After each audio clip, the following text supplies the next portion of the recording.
Fala pessoal, beleza? Eu vou fazer aqui um vídeo, tentar ser bem sucinto para explicar o que está acontecendo aqui no Bitcoin, tá? Então vamos lá, sem demorar muito. No vídeo passado eu tinha desenhado para vocês um padrão gráfico aqui, né? Que era esse triângulo que eu vou desenhar novamente aqui, tá? Então esse triângulo aqui, né? Esse triângulo, ele basicamente mostrava para a gente dois possíveis cenários, né? Um cenário na hora que rompesse de alta, levando para novos topos de mercado, e um cenário negativo, levando para baixo, né? Aqui. Então esses são os dois possíveis cenários que foi mostrado, né, a partir do rompimento desse triângulo. Então era testar novamente o topo, com uma projeção de ir até os 115 mil, ou, né, cair aqui, indo para cá, a faixa aqui dos 74, 75 mil dólares, né? E aqui aconteceu uma coisa bem legal, legal não, né, porque caiu, mas uma coisa bem interessante, que é o quê? Esse padrão gráfico, ele estourou para cima, caiu, testou o suporte, né, que seria essa linha de tendência aqui de baixa, e subiu, causando uma impressão de que o mercado ia disparar para cima, seguindo esse padrão de movimento aqui. Mas nesta queda, né, a gente teve um período de acumulação aqui. Esse candle aqui, ó, esse candle com essa queda, ela foi justamente o dia do hack da Bybit, né? Coincidência ou não, soa muito como uma manipulação de mercado e coincidentemente bateu justamente com o hack da Bybit. Não estou querendo dizer que foi projetado, tá? Mas que levanta pulgas pra gente de que você teve alguma coisa relacionada, né? Esse hack da Bybit com essa manipulação faz a gente pensar um pouco, né? Bem, e o que isso quer dizer? Quer dizer então que esse movimento de queda ele pode continuar até essas faixas de valores, né? Testando essa faixa de valores, já que durante todo esse caixote que eu vou desenhar para vocês aqui, nesse retângulo aqui, ó, dessa zona até esta zona, a gente não tem liquidez, a gente não tem zonas de suporte, né? A próxima zona de suporte que a gente encontrar é por volta da média aqui de 50 dias, que seria esse valor de 75 mil dólares por unidade de Bitcoin. Então seria mais ou menos nessa faixa aqui de preço, tá? Que casa muito próximo da faixa aqui do nosso triângulo que a gente tinha dito no vídeo passado. Então eu acredito que a gente pode ter mais queda. Isso aqui também a gente pode analisar colocando o indicador do RSI, né? O índice de força relativa, que eu não sei porque não está ativando, mas vamos ver. RSI, índice de força relativa, aqui. Ó, no gráfico diário a gente tá bem sobrecomprado, né? Ou seja, seria talvez um bom momento também de compra aqui. Isso aqui indica pra gente um bom momento de compra, tá vendo? No diário. Só que se eu jogar pro semanal, a gente vê que a gente ainda tá no meio, né?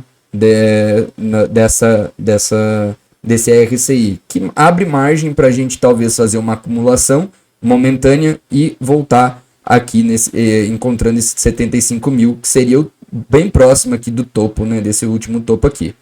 Porém, olhando no cenário mais macro, a gente consegue ver que essas quedas, né, ó, a gente nessa queda a gente está totalizando 23% até agora, mas se a gente for medir daqui até essa faixa, né, que eu estou falando de 75, daria 31% de queda, 32% de queda. Vocês vão ver que desse topo também para última pernada foi muito parecido. Então, muito provavelmente a gente está fazendo esse mesmo fluxo aqui, tá? Caindo um pouco, acumulando um período para dar a próxima pernada para, quem sabe, lá os 150 mil dólares por unidade, né? Então é isso que eu estou acreditando no momento. A gente tem uma gordurinha ainda para queimar aqui para conseguir subir, né? Então esse é a minha previsão. E o que mais a gente pode ver, né, que alinha para esse tipo de pensamento é o P-Cycle Top, que é um indicador de gráfico bem bacana, né? A gente tem essas duas linhas aqui, eu já tinha mostrado para vocês esse gráfico antes, que é a média de 111 dias e a média de 350 dias do preço do Bitcoin. Quando a linha amarela cruza para cima da linha verde, que são esses pontos aqui que vocês estão vendo tracejados, ele marca um possível topo de mercado, né? E isso aqui, ó, vem marcando bem certo, né? São 4 sinais que teve positivo desses toques e a gente ainda, como vocês podem ver aqui, tá longe de cruzar, né? A gente tem um bom período para cruzar, o que indica pra gente que o topo de mercado ainda não chegou. Outro fator bem legal é a questão do M2. O que é o M2, né? O M2 é a impressão de dinheiro global, né, e a taxa de crescimento anual da economia mundial. Então, se eu colocar esse gráfico aqui, roxo, vocês vão conseguir ver que conforme o Brasil emite real, os Estados Unidos emite dólar, ou a União Europeia emite euro, essa base monetária chamada M2, ela cresce. E quando essa base cresce, a gente tem um estímulo da economia, que é essa zona azul que vocês estão vendo. Quando esse M2 para de ser imprimido, né, que é esses casos aqui, ó, de lateralidade, a gente vê que a economia estagna, né? Então, ou seja, a injeção de liquidez no mercado fomenta a economia. E junto com isso, vocês podem ver que quando começa a aumentar a liquidez mundial, o Bitcoin ele funciona como um buraco negro, né? Ele suga esse dinheiro para dentro dele, né? Porque as pessoas começaram a entender que esse M2 aqui sempre vai crescer, né? Basicamente, o jeito que o governo estimula a economia criando novo dinheiro, né? Gerando liquidez. Só que isso, né? Como todo mundo sabe, é inflação. Então, o entendimento de inflação real não é o aumento dos preços das coisas em si, mas sim o crescimento da base monetária, né? Essa emissão aqui mundial. Então, quando esse M2 começa a subir, o Bitcoin sobe também, né? E está alinhado com o crescimento também da taxa de crescimento anual do mundo. E como vocês podem ver, a gente está estagnado há um bom tempo, né? Nessa zona aqui que gerou essa lateralização do mercado e a gente ainda não teve uma injeção de liquidez suficiente. Isso porque os Estados Unidos ainda, né? O Trump ainda não vamos dizer assim, fomentou, né, a inflação ainda não está controlada o suficiente, né, para gerar mais dinheiro, né? Então, se por exemplo, Estados Unidos gera muito dólar, a gente tem basicamente uma crise, né?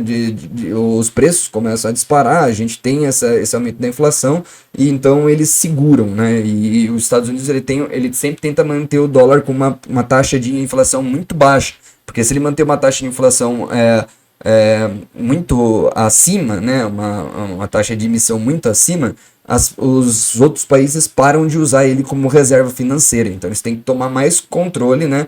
Do que, por exemplo, o Brasil. Por isso que a gente tem taxas de juros mais altas, beleza? Então é basicamente essas questões aqui que me levam a crer que o Bitcoin vai sofrer por mais um tempinho, lateralizar para depois subir.